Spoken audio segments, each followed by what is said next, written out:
చెప్పు. ఈ హత్య నేనే చేశానని నువ్వు నమ్ముతున్నావా? పరిస్థితులు నమ్మేటట్టు చేస్తున్నాయి కదా నాన్న. నీ తండ్రి గురించి తెలిసిన నువ్వేలా మాట్లాడితే నన్ను ఇంకేం సమాధానం చెప్పమంటావమ్మా? ఫోటోలు నువ్వే హత్య చేశావని చెప్తుంటే నమ్మకుండా నన్నేం చేయమంటావు నాన్న?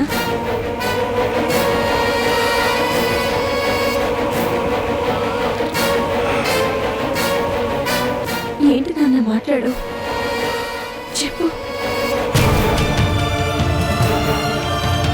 నా కూతురు నన్ను అర్థం చేసుకోలేని దౌర్భాగ్యపు స్థితిలో నేనుంటే నేనింకేం మాట్లాడగలనమ్మా? ఎవరు అర్థం చేసుకోపోయినా నా వాళ్ళు నన్ను అర్థం చేసుకుంటారన్న గర్వంతో బతికేవాణ్ణి.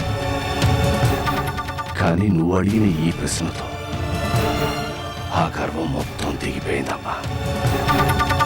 అలాంటప్పుడు నేను ఇంకేం మాట్లాడగలను? నా వాళ్ళు నన్ను అభిమానించగలిగారు, కానీ అర్థం చేసుకోలేదంటే ఆ అసమర్థత నాదే. నా కూతురన్న ఈ ఒక్క మాట నా అసమర్థతను వికరిస్తుంటే నేనింకేం మాట్లాడను. అంటే నేను మిమ్మల్ని ప్రశ్నిస్తున్నాను కదా అని మిమ్మల్ని మీరు నిందించుకుంటారే కానీ నిజం చెప్పడానికి ఎందుకు ప్రయత్నించరు నాన్న? నేను చెప్పినా అది నిజమని నువ్వు నమ్ముతావన్న నమ్మకం నాకు లేదు. కనీసం సమాధానమైనా చెప్పండి నాన్న. నేను చెప్పే జవాబు ఒకటే, ఆ హత్య నేను చేయలేదు, ఎవరికి అన్యాయం చేయలేదు. మరి మీరు ఏ అన్యాయం చేయనప్పుడు ఆ టైంలో మీరు అక్కడికి ఎందుకు వెళ్ళారు నాన్న?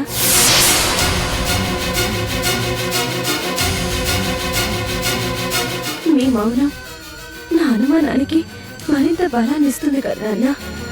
ఎందుకు సైలెంట్ గా ఉంటారు? సమాధానం చెప్పండి. నువ్వు నన్ను ఎలా అర్థం చేసుకుంటే అలా అర్థం చేసుకుని వెళ్ళిపోవమ్మా. తెలియని వాళ్ళకి సంజాయిషీలు సమాధానాలు కానీ తెలిసిన వాళ్ళకి కాదు. మీరు నన్ను నమ్మాలి కానీ మిమ్మల్ని నమ్మించాల్సిన బాధ్యత నాకు లేదు. వెళ్ళిపోమ్మా, దయచేసి ఇక్కడి నుంచి వెళ్ళిపో.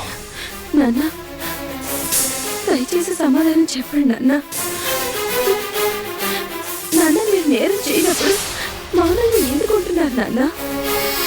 చెప్పండి నాన్న, మాట్లాడండి. నాన్న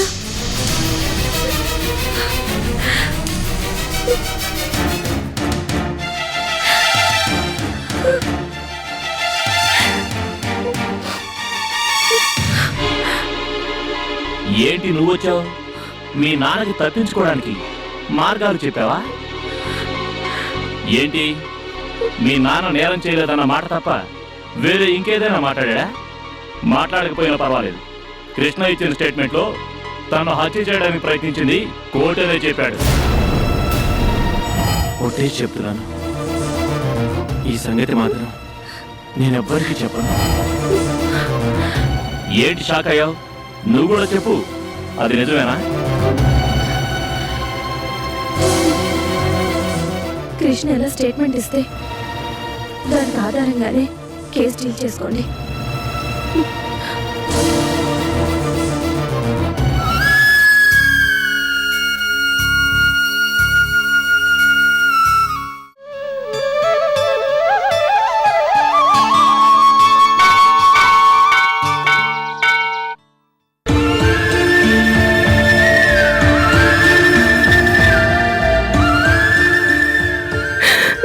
అమ్మా, ఒక సమస్య తర్వాత మరొక సమస్యతో మమ్మల్ని ఎందుకు ఇలా పరీక్షిస్తున్నావు? మేము చేసిన పాపం ఏమిటి?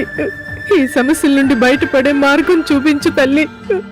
నా భర్త నిర్దోషిగా బయటకు వచ్చేలా కరుణించు తల్లి.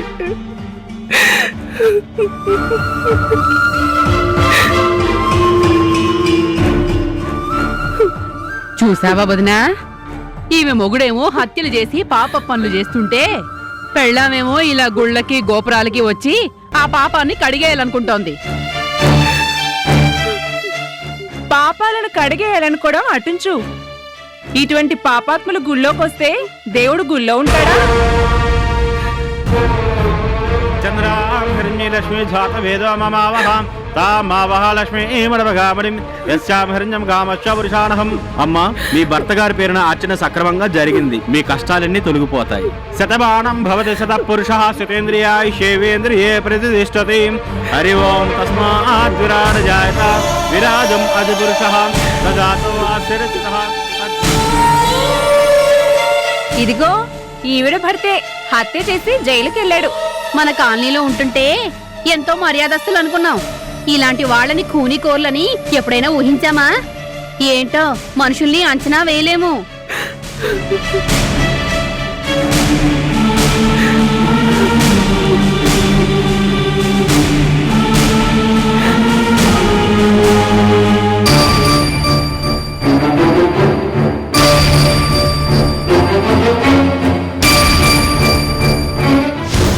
నన్ను పొడిచింది మీ నాన్నగారు.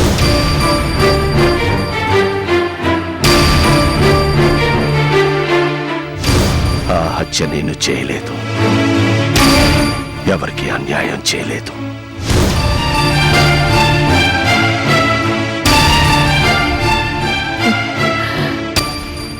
అమ్మా అర్చన, గుళ్ళో మీ నాన్నగారి పేరున అర్చన చేయించాను. నేను చేసే ఈ పూజల వల్లైనా మీ నాన్నగారు త్వరగా ఈ కేసు నుంచి బయటపడితే అంతే చాలు. పూజలు చేసి మనం ఏం కోరుకున్నా దేవుడు తీరుస్తాడా అమ్మా? నీతిగా, న్యాయంగా, ధర్మంగా ఉన్న కోరికలు ఏవైనా తీరుస్తాడు. అయితే నీ కోరిక ఆ దేవుడు తీరుస్తాడన్నా ఆశ వదులుకో అమ్మా. ఏంటర్చన నువ్వు మాట్లాడుతున్నది? నీ కోరికలో న్యాయం ధర్మం లేవమ్మా. ఎంత మాట అన్నావే? అన్యాయంగా హత్య నేరంలో ఇరుక్కున్న మీ నాన్నగారి వైపు న్యాయం లేదా? నా భర్త బయటపడాలనుకునే నా కోరిక ధర్మం కాదా? నీ భర్త మీద నీకా నమ్మకం ఉండొచ్చమ్మా, కానీ నిజం అనేది ఒకటి ఉంటుంది కదా. ఆ నిజంలో నీ భర్త నేరస్తుడు. నీ తండ్రిని నేరస్తుడు అనడానికి నీకు నోరేలా వచ్చిందే? అసలు అసలు ఆయన అలా ఊహించడానికి నీకు మనసు ఎలా వచ్చిందే? నాకు నాన్న మీద ప్రేమ ఉందమ్మా. నేను విన్న నిజం అబద్ధం అయితే బాగుండు అని నా మనసు కూడా అనుకుందమ్మా. కానీ నువ్వన్న ఈ మాట మీ నాన్నగారు వింటే ఆయన తట్టుకోగలరా? అర్థం చేసుకోవాల్సిన మనమే ఆయన్ని నిందిస్తే ఇక మనిషి ఏమైపోతారే? నిన్ను గుండెల్లో పెట్టుకుని పెంచిన మనిషిని గుండెల మీద తల్లినట్టు మాట్లాడావు కదే.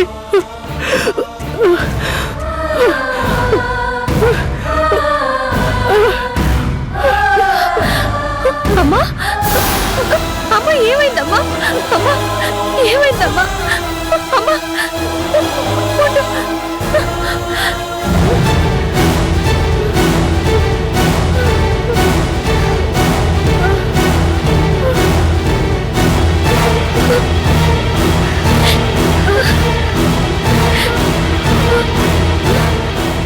అమ్మా ఈ టాబ్లెట్ వేసుకో అమ్మా, ఈ టాబ్లెట్ వేసుకో అమ్మా.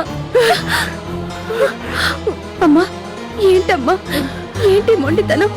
నా మీద కోపం టాబ్లెట్ మీద చూపిస్తావా? ముందే టాబ్లెట్ వేసుకో అమ్మా. నా మాట విను, టాబ్లెట్ వేసుకో అమ్మా. ఎందుకు మందులు మింగి బతికి ఇలా కడుపుని పుట్టిన బిడ్డతో నాన్న మాటలు అనిపించుకోవడానిక? ఏ వద్దు, ఇలా నేను చచ్చినా పర్వాలేదు. అమ్మా ఏంటమ్మా ఈ మాటలు? నీకు దండం పెడతానమ్మా, దయచేసి టాబ్లెట్ వేసుకో అమ్మా. అమ్మా రాజేష్ వచ్చినట్టున్నాడు. అతని ముందు నువ్వు ఇలా మాట్లాడితే బాగుండదమ్మా. దయచేసి నా మాట విను, టాబ్లెట్ వేసుకో అమ్మా.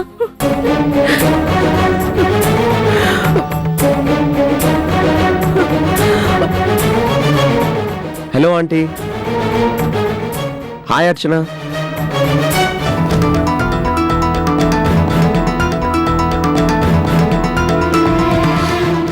ఏంటి ఇద్దరు సీరియస్గా ఉన్నారు? అంకుల్ గురించి అలా వరి అయిపోతే అంకుల్ వచ్చేస్తారా? అర్చన, అంకుల్ త్వరగా వచ్చేస్తారని ఆంటీకి ధైర్యం చెప్పాలి. నువ్వే కదా ఆంటీకి ధైర్యం చెప్పాల్సిందే.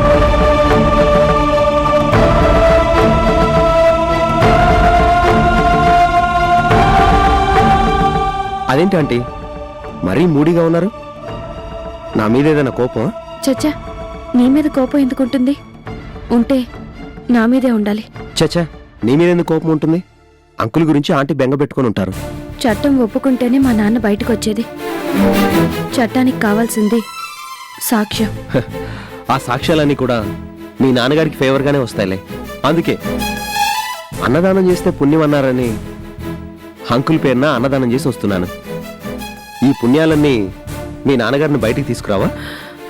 పోన్లే నాయనా, నీ అంకుల్ అంటే నీకు అభిమానం ఉండబట్టి నీకు తోచిన రీతిలో నువ్వు ప్రయత్నిస్తూ అంకుల్ బయటకు రావాలని కోరుకుంటున్నావు. నాదే ఉందా ఆంటీ, మీరందరూ కోరుకున్నట్టే నేను. రాజేష్, నాకు కొంచెం పనుంది. అర్థమైంది, నువ్వు ఆ పని చేసుకో, నేను వెళ్తాను. వస్తానా ఆంటీ? మీరు కొంచెం ధైర్యంగా ఉండండి, మేమంతా ఉన్నాం కదా. వస్తాను అర్చన. ఉమ్.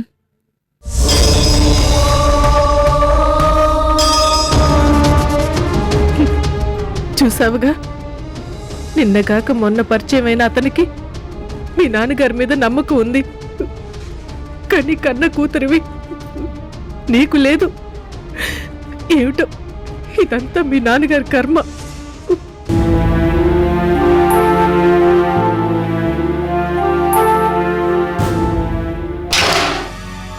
ఏయ్, ఇదిగో, ఇదేంటో తెలుసా? నీ కేసుకు సంబంధించిన ఫైల్. ఇది మన చేతికొచ్చి చాలా రోజులైంది, ఇంకా మన చేతిలోనే ఉంది. అంటే నువ్వు నా చేతిలోనే ఉంటావన్నమాట. ఉన్న సెక్షన్లన్నీ నీ మీదే పెట్టి ఈ ఫైల్ ఇంకాస్త లావు చేశాననుకో, ఇక నీ పని అంతే. ఎట్నుంచి ఎటు చూసినా నీకు యావజ్జీవ కారాగార శిక్ష తప్పేలా లేదు. అర్థమైందా?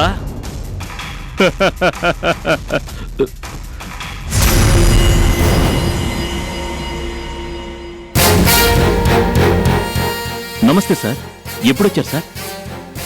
పోలీస్ స్టేషన్కా, మన ఊరి రైల్వే స్టేషన్కా? అదే, ఊరు నుంచి ఎప్పుడొచ్చారా అని. ఊరు నుంచి ఉదయం వచ్చాను. పోలీస్ స్టేషన్కైతే మాత్రం నువ్వు ఫైలు పట్టుకుని ఊపుతూ ఇరికిస్తాను అంటున్నావే, అప్పుడు వచ్చాను. అబ్బే, ఇరికించడం కాదు సార్, సెల్లో ఉన్న వాళ్ళకి చెప్తున్నాను. ఎన్నో పాపాలు చేసి మీరు జైలుకు వెళ్తారు. మీ పాపాలు సెక్షన్ల రూపంలో ఇలా ఫైల్గా మారితే అది మోస్తూ బతుకుతున్నాం అంటున్నాను. అయితే ఆ ఫైల్ ఇలా ఇవ్వు. సార్, అది ఏ, నీ పై ఆఫీసర్ ఫైల్ అడిగితే ఇవ్వవా? అయ్యో, ఎందుకు ఇవ్వను సార్, ఇస్తాను సార్. పాపం, ఈ పాపాల ఫైలు ఇక నువ్వే మోస్తావులే, ఇక నుంచి నేనే మోస్తాను. సార్, ఇప్పటి నుంచి ఈ కేసు నేను టేకప్ చేస్తున్నాను.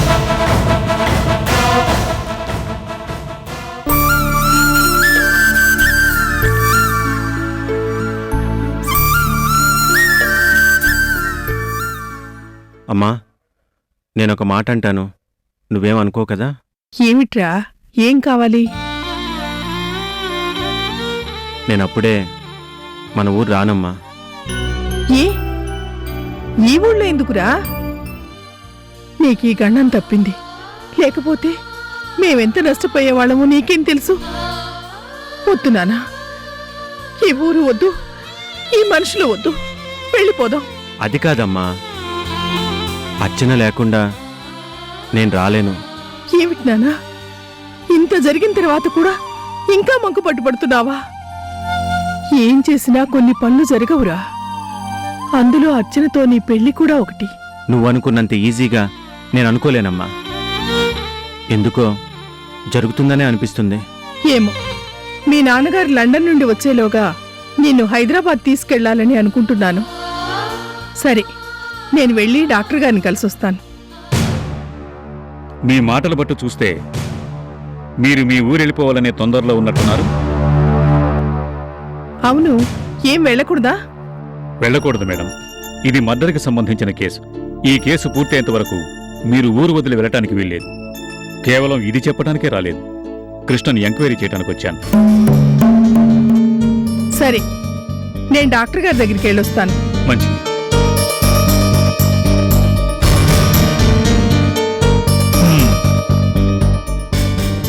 మా ఎస్ఐ వచ్చి ఎంక్వైరీ చేసినప్పుడు మీరిచ్చిన సమాధానాలు ఫైల్లో చూశాను. ఎందుకు అలా చెప్పారు? నాకేం తెలుసో నేను అదే చెప్పాను సార్. నో, మీకేం తెలుసో అది మాకు తెలియకుండా జాగ్రత్త పడుతూ చెప్పారు. అవును, పొడిచిన మనిషి తెలియదు అన్నారు. అతను ముసుకేసుకుని వచ్చాడా? ఆ, అదే తెలిస్తే మనిషి ఎవరో చెప్పేవాడిని కదా సార్. అంతా చీకటి, నాకేం తెలుస్తుంది?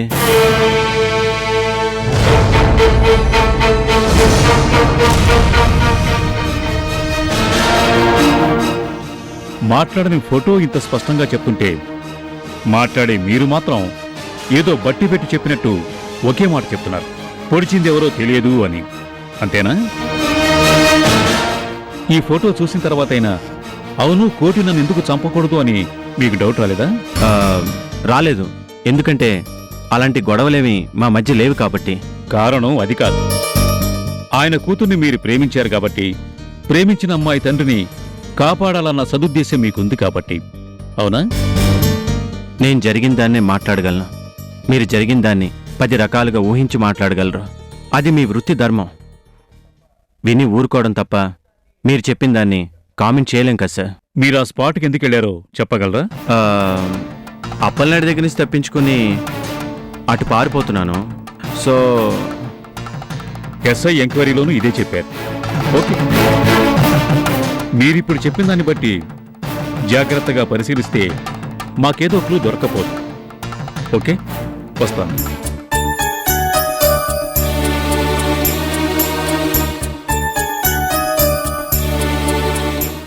ఒయ్యారి బామో కాములో రన్న జరుగు జరుగుమన్న చెరగలేనన్న జరుగుమన్న చెరగలేనన్న ఒయ్యారి బామో కాములో. నమస్తే అప్పలనాయుడు గారు.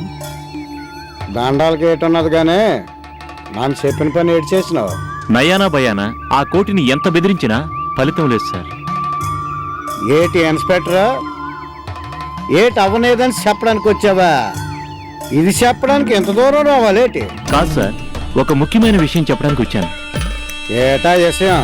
అదే సార్, కేసు సిఐ గారి చేతికి షిఫ్ట్ అవుతోంది. అన్నాగా. ఎక్కడికమ్మా రెడీ అవుతున్నావు? హాస్పిటల్కి. కృష్ణకి ఎలా ఉందో ఏంటో. కృష్ణ కృష్ణ అని నువ్వు జపం చేయడమే గాని కృష్ణ ఎప్పుడైనా నేను పట్టించుకున్న పాపాన పోయాడా? అదేంటి మమ్మీ అలా అంటున్నావు? నేననడం కాదు, నీకు తెలీదా? కళ్ళు తెరిస్తే చాలు అర్చన అంటున్నాడు. ఇంతకీ ఏమంటావు?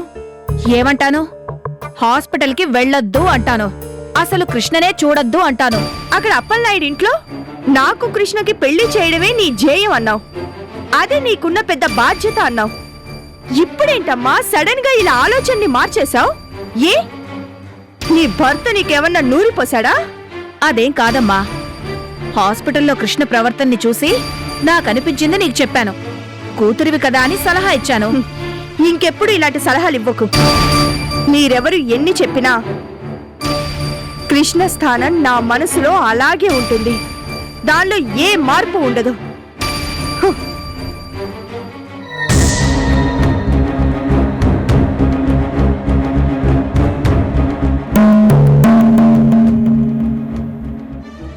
కంప్లైంట్ నేనిస్తాను. నేను పెళ్లి చేసుకోవాలనుకున్న కృష్ణ బాగా డబ్బున్నవాడు కాబట్టి అతన్ని తన వైపుకి తిప్పుకొని తన కూతుర్నిచ్చి పెళ్లి చేయాలని ట్రై చేశాడు. అది కుదరలేదన్న కోపంతో పొడిచి చంపాలని చూశాడు. నా ఇంటి కార్ డ్రైవర్ అయినా ఈ కోటి.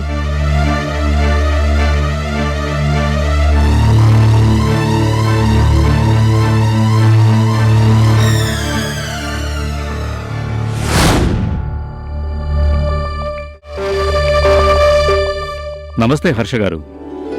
నమస్తే సిఐ గారు. రండి రండి రండి, కూర్చోండి. Thank you. ఏంటి ఈ మధ్య సెలవు పెట్టి ఊరెళ్ళారట? అవును సార్, మా నాన్నగారి ఆరోగ్యం బాగోలేదంటే ఊరికెళ్ళాను. నిన్ననే వచ్చాను. ఇదిగో వచ్చి రావడంతోనే కోటి కృష్ణల కేసు నాకు అప్పగించారు. Very good. ఓ మంచి మనిషి చేతిలోకి కేసు రావడం వల్ల తప్పకుండా న్యాయం జరుగుతుంది. అందుకోసమే నా ప్రయత్నం అంతా. ఏ అపరాధికి శిక్ష పడకూడదనే నా తపన. పోన్లేండి, చేయని నేరానికి వాడెక్కడ శిక్ష అనుభవిస్తాడో అని ఇన్నాళ్ళు భయపడేవాణ్ణి. ఇప్పుడు నాకు ఆ భయం లేదు. మీ స్నేహితుడి మీద మీకు చాలా నమ్మకం అనుకుంటాను. చిన్నప్పటి నుంచి వాడి మెంటాలిటీ నాకు బాగా తెలుసు. వాడు చాలా మంచివాడు సిఐ గారు. ఓ ఫ్రెండుగా అది మీ అభిప్రాయం. ఏ మీరలా అభిప్రాయపడ్డం లేదా? ఎంక్వైరీ పూర్తయితేనే గాని మేము ఏ అభిప్రాయానికి రాము. ఓకే, ఎంక్వైరీ చేయండి. నన్నే కదా? మిమ్మల్ని కాదు, మీ అమ్మాయి సౌందర్యని ఎంక్వైరీ చేయాలి.